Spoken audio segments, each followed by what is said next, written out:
What if I told you that there once was an empire that stretched from Greece to India that ruled over more than 40% of the world's population? And yet most people today know almost nothing about it. It wasn't Rome, it wasn't China. It was the Achaemenid Persian Empire, and its story is one of incredible ambition, tolerance, brilliance, and downfall. It all began with a man named Cyrus the Great.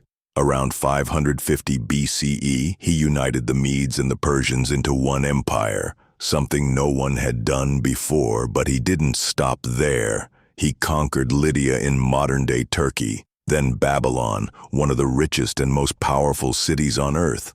But here's the twist. Cyrus wasn't just a conqueror, he released the Jews from Babylonian captivity. He respected local religions, cultures, and laws. He built an empire on freedom, not fear.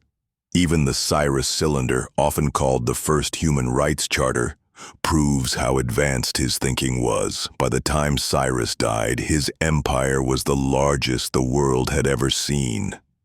But that was just the beginning. Cyrus's successors expanded the empire even further. But it was Darius the founder, known as Darius the Great, who truly turned Persia into a superpower. He reorganized the empire into satrapies, provinces ruled by loyal governors. He built a vast road system, including the Royal Road stretching over 2,700 kilometers. Messages could travel across the empire in just days thanks to relay stations and mounted couriers.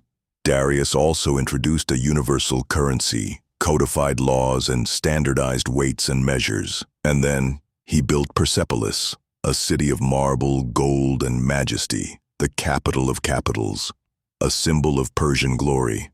But no great empire stays unchallenged forever. In 499 BCE, the Greek city-states in Ionia, modern Turkey, revolted against Persian rule. Athens supported the rebellion. That lit the spark for the Greco-Persian Wars. Darius sent a massive army across the sea, only to be defeated at the Battle of Marathon in 490 BCE. 10 years later, his son Xerxes I returned with vengeance. A vast army, some say 1 million strong, crossed the Hellespont on floating bridges. The battles that followed became legends. Thermopylae, where 300 Spartans made their stand. Salamis, where the Greek navy defeated the Persian fleet. Plataea, the final blow to Persian hopes in Greece. Despite their defeat in Europe, the Persians were far from destroyed. Their empire still stretched across 3 continents, but a new threat would rise, and not from the west, but from within. After Xerxes, the empire entered a slow decline. Court intrigues grew deadlier. Succession became chaotic, with brothers murdering brothers for the throne.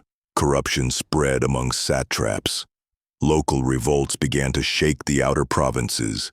Egypt rebelled, then Babylon, then Bactria. Instead of expanding, Persia was now fighting just to hold itself together, and that's when a new, unexpected storm rose in the west.